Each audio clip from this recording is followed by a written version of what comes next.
tenggang waktu pengajuan permohonan dan kedudukan hukum adalah tidak beralasan menurut hukum. Mahkamah berwenang mengadili permohonan aku. Permohonan diajukan masih dalam tenggang waktu yang ditentukan oleh peraturan perundang-undangan. Pemohon memiliki kedudukan hukum untuk mengajukan permohonan aku. Eksepsi termohon berkenaan dengan pokok permohonan adalah tidak beralasan menurut hukum. Permohonan pemohon tidak beralasan hukum untuk seluruhnya. Berdasarkan Undang-Undang Dasar Negara Indonesia tahun 1945, Undang-Undang Nomor 24 tahun 2003 tentang Mahkamah Konstitusi, sebagaimana telah diubah terakhir dengan Undang-Undang Nomor 7 tahun 2020 dan seterusnya dianggap dibacakan. Amar putusan mengadili dalam eksepsi, menolak eksepsi termohon dan pihak terkait untuk seluruhnya. Dalam pokok permohonan, menolak permohonan pemohon untuk seluruhnya. Pendapat berbeda atau dissenting opinion. Terhadap putusan Mahkamah Konstitusi aku terdapat pendapat berbeda atau dissenting opinion dari 3 orang hakim konstitusi, yaitu Hakim Konstitusial di Isra, Hakim Konstitusi Eni Nurbaningsih, dan Hakim Konstitusi Arif Hidayat sebagai berikut. Dipersilahkan. Terima kasih Pak Ketua. Saya hanya akan bacakan ringkasan dari dissenting ini. Menimbang bahwa sebelum sampai pada materi pokok atau inti pendapat berbeda atau dissenting opinion, saya akan menguraikan terlebih dahulu berkenaan dengan pemilu yang jujur dan adil sebagai bagian azas atau prinsip fundamental pemilu yang diatur dalam Undang-Undang Dasar 1945 sebagai berikut. Setelah membaca Undang-Undang Dasar 1945 secara komprehensif, dapat dipahami bahwa sistem politik demokrasi yang hendak dibangun adalah demokrasi yang bermartabat dalam kerangka persatuan dan kesatuan bangsa. Untuk itu, Undang-Undang Dasar 1945 menegaskan bahwa pemilu sebagai mekanisme demokrasi harus dijalankan secara jujur dan adil. Hal itu yang menjadi alasan mengapa pasal 22E ayat 1 Undang-Undang Dasar 1945 mengatur azas langsung, umum, bebas, rahasia, jujur, adil, dan berkala setiap 5 tahun sekali sebagai azas pemilu. Norma tersebut merupakan azas atau prinsip dasar kontestasi pemilu yang mesti dilaksanakan agar sistem demokrasi yang dicita-citakan Undang-Undang Dasar 1945 dapat dicapai. Pada saat yang sama juga akan menjadi benteng atau perisai agar demokrasi tidak dibelokkan ke arah sistem politik yang secara esensial bukan sistem politik yang demokratis. Paragraf berikutnya dianggap dibacakan. Berbagai prinsip dan kriteria pemilu jujur dan adil, serta kemungkinan adanya malpraktek yang akan terjadi dalam pemilu sebagaimana telah diuraikan di atas, dapat dipahami tidak cukup sekadar diukur dari aspek aturan dan tersedianya mekanisme penyelesaian masalah hukum pemilu, melainkan juga mencakup aspek kesetaraan hak warga negara dan kontestasi yang bebas serta harus berada dalam level yang sama, same level of playing field. Dengan demikian, persaingan yang bebas dan adil antar peserta dimaknai sebagai suatu kontestasi yang harus dimulai dan berada pada titik awal yang satu level atau sama level. Tak hanya itu, dalam kontestasi, persaingan yang adil dan jujur dipahami pula sebagai upaya menempatkan hak pilih warga negara sebagai hak konstitusional atau constitutional rights yang harus dihormati secara setara tanpa adanya sikap dan tindakan curang di dalamnya.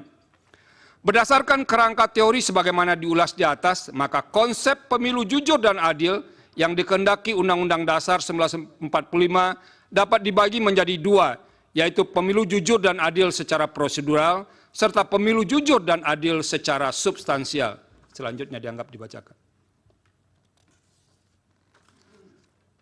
Melampaui batas keadilan prosedural, azas jujur dan adil dalam pasal 22E ayat 1 Undang-Undang Dasar 1945 tidak hendak berhenti pada batas keadilan prosedur semata. Jujur dan adil dalam norma konstitusi tersebut menghendaki sebuah keadilan substantif. Bila mana hanya sebatas keadilan prosedural, azas pemilu jujur dan adil dalam Undang-Undang Dasar 1945 tersebut tidak akan pernah hadir. Sebab pemilu pada masa Orde Baru pun berjalan memenuhi segala prosedur yang ada, yang dilaksanakan memenuhi standar mekanisme yang ditentukan dalam Undang-Undang Pemilu ketika itu. Namun secara empirik, pemilu Orde Baru tetap dinilai curang karena secara substansial pelaksanaan pemilunya berjalan dengan tidak fair, baik karena faktor pemihakan pemerintah pada salah satu kontestan pemilu maupun karena faktor praktek penyelenggaraan pemilu yang tidak memberi ruang kontestasi yang adil bagi semua kontestan pemilu. Oleh karena itu, azas jujur dan adil dalam norma pasal 22E ayat 1 Undang-Undang Dasar 1945 menghendaki sebuah keadilan dan kejujuran pemilu yang lebih material. Jujur dan adil yang dikehendaki bukan hanya sekadar sikap patuh pada aturan, melainkan sikap tidak berlaku curang, tidak berbohong, dan tidak memanipulasi atau memanfaatkan celah hukum atau kelemahan aturan hukum yang ada untuk melakukan tindakan yang secara esensial merupakan praktek curam dalam sebuah kontestasi. Artinya, jujur dan adil dalam pemilu yang diinginkan konstitusi mencapai sesuatu yang bersifat hakiki dari arti kejujuran keadilan itu sendiri. Dalam arti, ukuran kejujuran dan adil bukan sebatas melihat dari sisi formalitas prosedural hukum, melainkan juga mencakup aspek yang berada di atas hukum, yaitu etika in casu etika dalam kontestasi pemilu. Etika dimaksud meliputi aspek bagaimana aturan main pemilu dirumuskan, proses pelaksanaan yang tunduk pada sikap jujur dari semua pihak, dan kehendak untuk menahan diri oleh semua pihak untuk tidak memanfaatkan kelemahan hukum pemilu untuk berlaku curang. Pemilu jujur dan adil sesuai dengan kehendak konstitusi adalah pemilu yang diikuti dengan sikap penuh ketulusan dan tidak berbohong, tidak curang, dan tidak memanipulasi dengan jalan apapun. Pemilu jujur dan adil adalah pemilu yang diikuti dengan sikap apa adanya, di mana antara pemilih dan calon yang dipilih sama sekali tidak terikat oleh sebuah praktek transaksi politik yang tidak didasarkan pada sikap dan tindakan yang mencederai kejujuran dan keadilan pemilu, sehingga bermuara pada rusaknya pemilu yang berintegritas. Menimbang bahwa berkenaan dengan semangat untuk mewujudkan azas jujur dan adil tersebut, sebagaimana telah ditegaskan dalam putusan akuo dan telah dipraktekkan serta menjadi pendirian sejak memutus perselisihan tentang hasil pemilu presiden dan wakil presiden 2004, Mahkamah tidak hanya memutus sebatas angka-angka statistik semata. Apabila Mahkamah dipasung dan dibatasi itu hanya menilai atau memeriksa angka semata, sama saja dengan menurunkan derajat amanah konstitusi dalam menjaga nilai-nilai konstitusi atau constitutional values dan prinsip-prinsip demokrasi, democratic principles. Secara empirik, Mahkamah tidak membatasi diri untuk hanya memeriksa dugaan kesalahan penghitungan atau perbedaan selisih suara semata. Dalam hal ini, untuk mewujudkan roh pasal 24 ayat 1 Undang-Undang Dasar 1945, dalam menyelenggarakan peradilan guna menegakkan hukum dan keadilan, Mahkamah tidak memasung dirinya dengan tafsir sempit, hanya sebatas angka. Jikalau Mahkamah memasung dirinya hanya sebatas angka, upaya mewujudkan pemilu berintegritas tidak ubahnya seperti mencari jarum dalam tumpukan jerami. Oleh karena itu, perdebatan perihal apakah Mahkamah hanya berwenang untuk memeriksa perselisihan angka saja harus diakhiri. Sebagai peradilan konstitusi, Mahkamah akan terus dan harus terus berfokus pada memeriksa berbagai persoalan yang dapat memengaruhi hasil pemilu. Selain itu, saya menyadari konstrain waktu dalam proses pembuktian dalam persidangan perselisihan hasil pemilu presiden dan wakil presiden sangat terbatas dan relatif sangat singkat. Oleh karena itu, sebagai seorang hakim saya memandang bahwa karakteristik pembuktian tersebut harus ditempatkan dalam kerangka untuk memberikan atau menumbuhkan keyakinan hakim dengan menggunakan standar yang tidak mungkin disamakan dengan pembuktian material yang ketat menggunakan prinsip beyond a reasonable doubt. Namun demikian, hakim tidak boleh memutus tanpa adanya dasar bukti sama sekali. Akan tetapi seorang hakim konstitusi dapat memutus sepanjang bukti yang ada dan fakta yang diperoleh dalam persidangan masih relevan serta menambah keyakinan pada diri hakim dalam menjalankan fungsi peradilan konstitusi sebagai amanat pasal 24C ayat 1 Undang-Undang Dasar 1945. Menimbang bahwa sekalipun tidak tunduk pada persoalan angka semata, dalam putusan aku, Mahkamah telah menyatakan permohonan pemohon tidak beralasan menurut hukum untuk seluruhnya. Terhadap pertimbangan hukum Mahkamah dalam menanggapi dalil-dalil pemohon, pada pokoknya saya memiliki posisi hukum serupa pada sebagian isu tersebut, terkecuali untuk beberapa persoalan yang menjadi tumpuan perhatian saya, termasuk sebagian argumentasi dalam permohonan. Ada dua hal yang membuat saya mengambil haluan untuk berbeda pandangan dengan pendapat mayoritas majelis hakim, yaitu dalam satu, persoalan mengenai penyaluran dana bantuan sosial yang dianggap menjadi alat untuk memenangkan salah satu peserta pemilu presiden dan wakil presiden. Dua, perihal keterlibatan aparat negara, pejabat negara atau penyelenggara di sejumlah daerah. Karena tidak mudah untuk membelahnya secara tegas, kedua masalah tersebut akan diuraikan secara berkelindan sebagai berikut. Bahwa pemohon mendalilkan persoalan di atas dalam uraian yang tersebar dalam sebagian besar permohonan, tanpa bermaksud menyederhanakan permasalahan tersebut, melainkan mempermudah dalam menjawab dalil permohonan. Saya tidak akan menanggapinya dengan memperinci setiap uraian dalil dalam permohonan. Saya mengambil inisiatif untuk menanggapi dalam dua bahagian besar. Pertama, melihat aspek dalil dan fakta yang dikemukakan secara konkret dan spesifik, kemudian melihatnya secara umum dalam konteks pengelolaan anggaran negara dan pelaksanaan program pemerintah dalam kurun waktu yang berdekatan dengan penyelenggaraan pemilu. Dalam permohonannya, pemohon mengungkapkan fakta dan kejadian tertentu secara spesifik, yaitu dukungan yang diberikan Presiden terhadap pihak terkait, pasangan calon Presiden dan Wakil Presiden nomor urut 2. Dukungan dimaksud sebagaimana dalil pemohon dilakukan dengan cara mengalokasikan anggaran negara tertentu dan diwujudkan melalui pelaksanaan program pemerintah berupa penyaluran dana bantuan sosial. Ditambahkan oleh pemohon, salah satu mekanisme penyaluran dana bantuan sosial dilakukan dan atau dikemas beriringan dengan kunjungan kerja Presiden ke beberapa daerah. Cara demikian umum pemohon merupakan bentuk kampanye terselubung dan memberi kontribusi besar atau signifikan terhadap penambahan suara pasangan calon Presiden dan Wakil Presiden nomor urut 2. Selanjutnya dianggap dibacakan. Namun demikian, fakta konkret sebagaimana menjadi objek penilaian di atas tidak bisa dilepaskan secara kontekstual atas pengaruh dari unsur-unsur lain yang menimbulkan hubungan sebab akibat. Sebagaimana membaca teks, maka membaca tidak hanya melihat pada huruf mati yang ada di hadapannya, melainkan harus pula mengetahui latar belakang susunan kata dan kalimat untuk dapat memahami makna dari teks dimaksud. Begitu pula halnya dengan membaca sebuah peristiwa, kejadian itu tidak mungkin berdiri sendiri tanpa ada peristiwa lain yang memengaruhinya. Oleh karena itu, saya akan menilai dalil yang diutarakan pemohon mengenai penyaluran dana bantuan sosial yang dikaitkan dengan pengaruhnya bagi penambahan suara pasangan calon yang mendapat dukungan Presiden secara kontekstual. Hal ini pun sejatinya yang menjadi pertimbangan Mahkamah secara umum dengan mengambil inisiatif untuk memanggil dan meminta keterangan beberapa menteri dalam persidangan. Saya percaya Mahkamah pun ingin menggali lebih dalam terhadap dalil-dalil dan fakta yang diungkapkan oleh pemohon dan memeriksa silang dalil tersebut kepada pihak yang berwenang berkenaan dengan penyaluran dana bantuan sosial dikaitkan dengan unsur-unsur lain yang menimbulkan relasi sebab akibat. Ada beberapa hal penting yang menjadi pertimbangan saya terkait dengan isu penggunaan bantuan sosial untuk menilainya dalam konteks yang lebih umum, yaitu mengenai hakikat keuangan negara atau anggaran negara dan tugas pemerintahan serta pelaksanaan program pemerintah yang diimplementasikan berhimpitan dengan waktu penyelenggaraan pemilu, inkasu tahap kampanye dan pemungutan suara.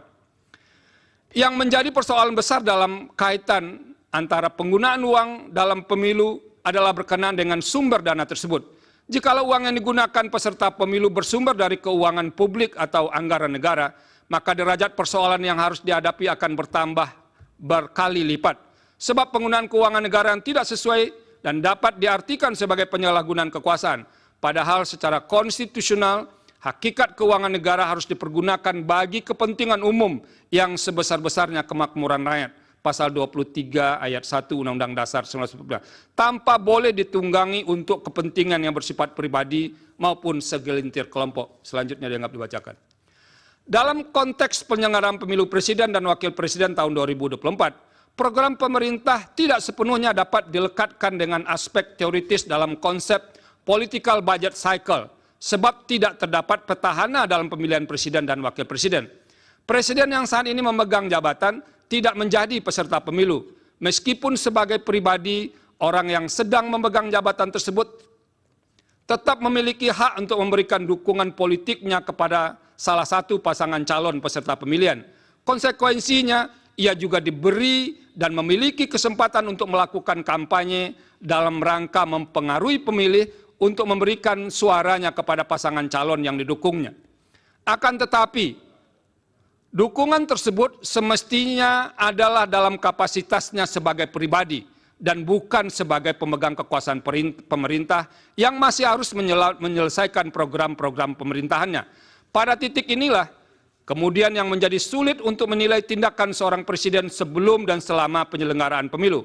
Dalam hal ini, orang yang memegang jabatan tertinggi di jajaran pemerintahan tersebut dapat saja berdalih bahwa percepatan program yang dilakukannya adalah dalam rangka menyelesaikan program pemerintahan yang akan habis masa jabatannya.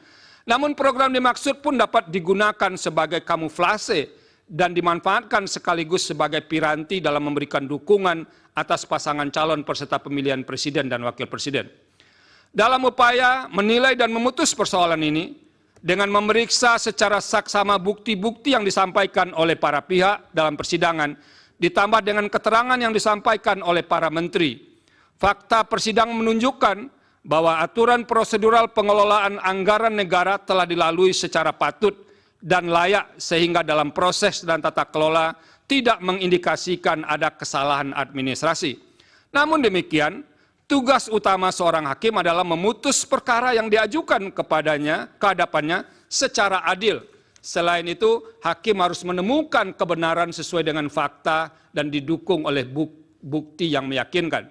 Dalam menjalankan kewenangan untuk memutus perselisihan hasil pemilu presiden dan wakil presiden, pemeriksaan persidangan yang dilakukan mahkamah didominasi oleh karakteristik untuk melakukan penilaian terhadap fakta atau judek faksi. Terlebih apabila dalam dalil-dalil yang diajukan pemohon mengemukakan argumentasi atas terjadinya pelanggaran pada aturan pemilu, fakta tersebut pun sedapat mungkin diukur berdasarkan norma dalam aturan hukum pemilu. Saya meyakini bahwa tidak ada hukum, saya meyakini bahwa tidak ada aturan hukum yang sempurna, terlebih sempurna, kecuali hukum yang dibuat oleh Yang Maha Kuasa. Aturan hukum yang disebut amat lengkap dan mengatur secara rinci setiap tindakan manusia hanyalah klaim dari pembentuknya semata. Senantiasa akan ada dan ditemukan celah aturan hukum dan kemudian dapat dimanfaatkan untuk memenuhi kepentingan pribadi dan terlindung dari ancaman pelanggaran norma hukum. Begitu pula halnya dengan hukum pemilu. Ada celah hukum dalam hal aturan mengenai penggunaan anggaran negara melalui pengejawantahan program pemerintah pada masa yang berdekatan atau berhimpitan dengan penyelenggaraan pemilu. Di samping itu, pada kasus pemilu presiden dan wakil presiden tahun 2024 pun terdapat kekhususan dalam hal posisi presiden yang bukan berstatus sebagai petahana, bukan menjadi pihak yang terlibat sebagai peserta pemilu, melainkan sebagai pihak yang dinilai memberikan dukungan terhadap salah satu pasangan calon. Hal ini memicu pandangan kritis yang disampaikan oleh sebagian kelompok masyarakat. Dampak yang dikhawatirkan adalah peserta pemilu tidak bermain pada lapangan kontestasi yang sama. Terlebih fakta hukum yang ada di sekitar atau pada tahap kampanye berlangsung, kunjungan presiden ke daerah menunjukkan peningkatan intensitas dibandingkan biasanya.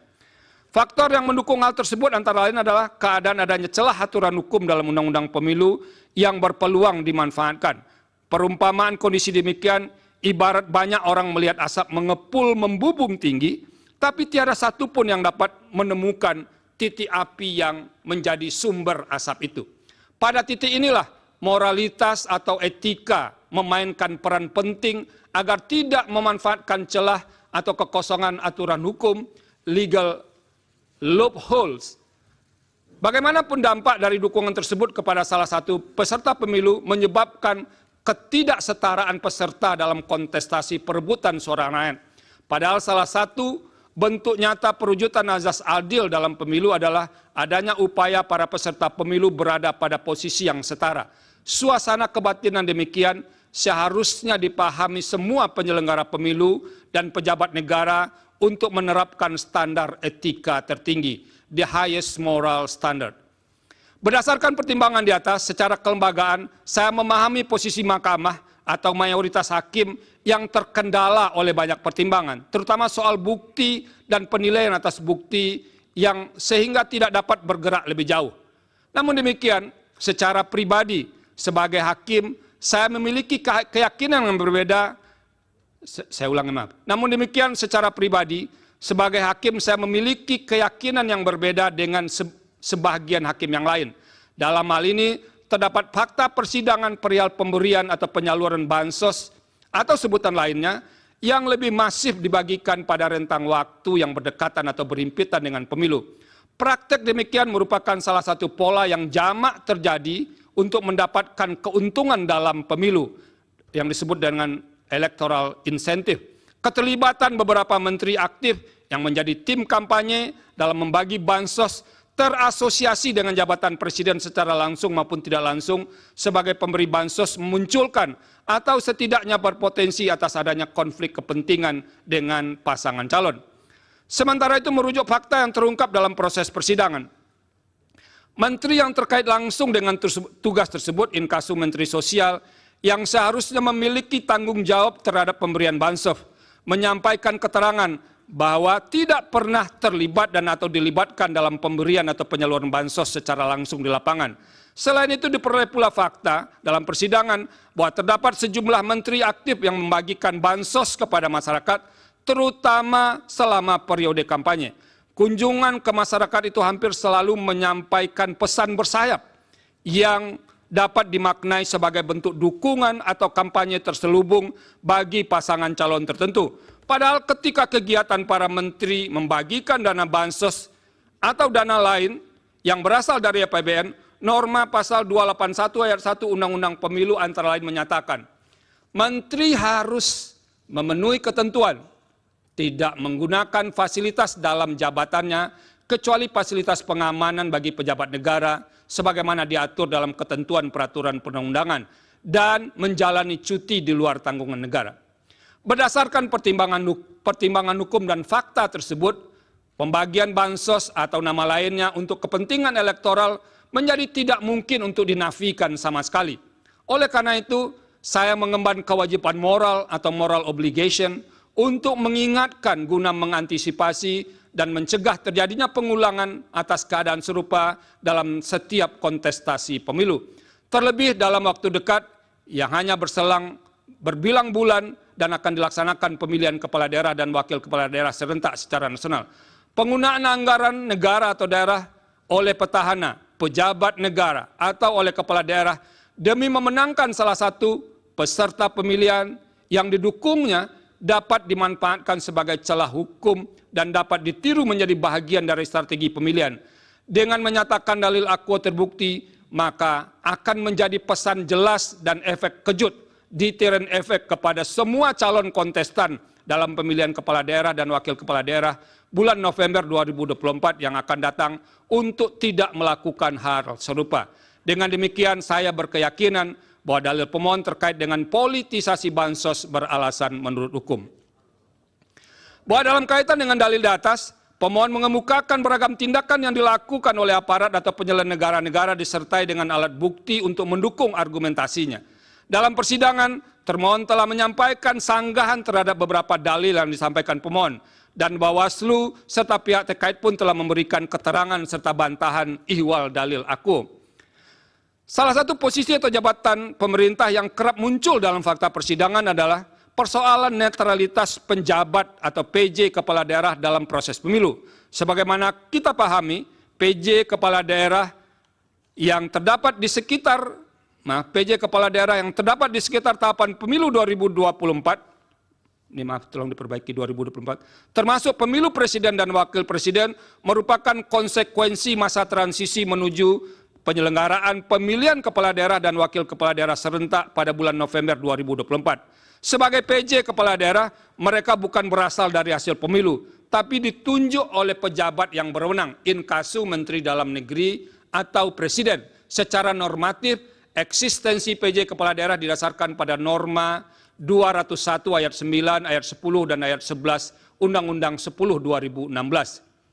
Artinya, pengisian PJ Kepala Daerah telah direncanakan dan diatur jauh sebelum penyelenggaraan pemilu 2024. Selain berkenaan dengan PJ Kepala Daerah, Kepala Desa termasuk salah satu aparatur negara yang kerap didalilkan pemohon, khususnya terkait dengan netralitas aparatur penyelenggara. Ikhwal hal tersebut didasarkan pada fakta di persidangan, terdapat banyak laporan kepada pengawas pemilu terkait dengan netralitas PJ Kepala Daerah, karena dinilai memihak kepada salah satu pasangan calon. Selain itu, pengerahan kepala desa pun menjadi fakta yang dilaporkan dan juga muncul di persidangan.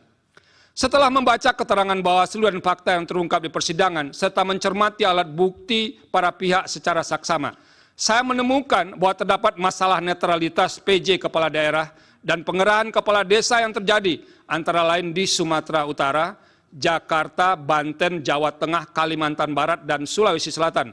Adapun bentuk ketidaknetralan PJ Kepala Daerah diantaranya berupa penggerakan ASN, pengalokasian sebagian dana desa sebagai dana kampanye, ajakan terbuka untuk memilih pasangan calon yang memiliki komitmen untuk melanjutkan IKN, pembagian bantuan sosial atau bantuan lainnya kepada para pemilih dengan menggunakan kantong yang identik dengan identitas pasangan calon tertentu, penyelenggaraan kegiatan massal dengan menggunakan baju dan kostum yang menonjolkan keberpihakan kepada pasangan calon tertentu, pemasangan alat peraga kampanye di kantor-kantor pemerintah daerah, serta ajakan untuk memilih pasangan calon di media sosial dan gedung milik pemerintah. Selain soal netralitas PJ Kepala Daerah, terungkap juga sebagai fakta di persidangan adanya pengerahan atau mobilisasi kepala desa, antara lain seperti di Jakarta dan di Jawa Tengah. Berbagai bentuk ketidaknetralan tersebut telah dilaporkan kepada Bawaslu dan sebagiannya terbukti. Terhadap laporan yang terbukti tersebut, Bawaslu telah merekomendasikan kepada instansi terkait seperti Komisi Aparatur Sipil Negara untuk menindaklanjuti karena terbukti melanggar peraturan perundang-undangan lainnya. Berkaitan dengan ketidaknetralan tersebut, KSN pernah merilis hasil survei pada Desember 2023 yang menunjukkan bahwa sebagian PJ Kepala Daerah dinilai belum optimal dalam pengawalan netralitas ASN. Salah satu penyebab utamanya adalah intervensi politik sehingga membuat ASN melanggar netralitas. Sementara itu sebagian laporan yang disampaikan kepada Bawaslu dinilai tidak terbukti karena tidak memenuhi syarat formil atau material. Namun Bawaslu tidak memberitahu kekurang lengkapan syarat dimaksud. Hal demikian sebenarnya dapat dipandang sebagai cara Bawaslu menghindar untuk memeriksa substansi laporan yang berkenaan dengan pelanggaran pemilu. Meskipun demikian, saya berkeyakinan bahwa telah terjadi ketidaknetralan sebagian PJ Kepala Daerah, termasuk perangkat daerah, yang menyebabkan pemilu tidak berlangsung secara jujur dan adil.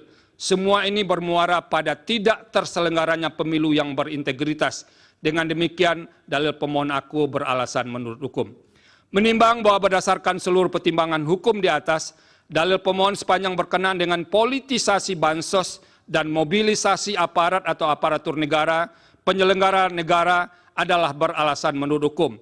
Oleh karena itu, demi menjaga integritas penyelenggaraan pemilu yang jujur dan adil, maka seharusnya Mahkamah memerintahkan untuk melakukan pemungutan suara ulang di beberapa daerah sebagaimana yang disebut dalam pertimbangan hukum di atas. Terima kasih.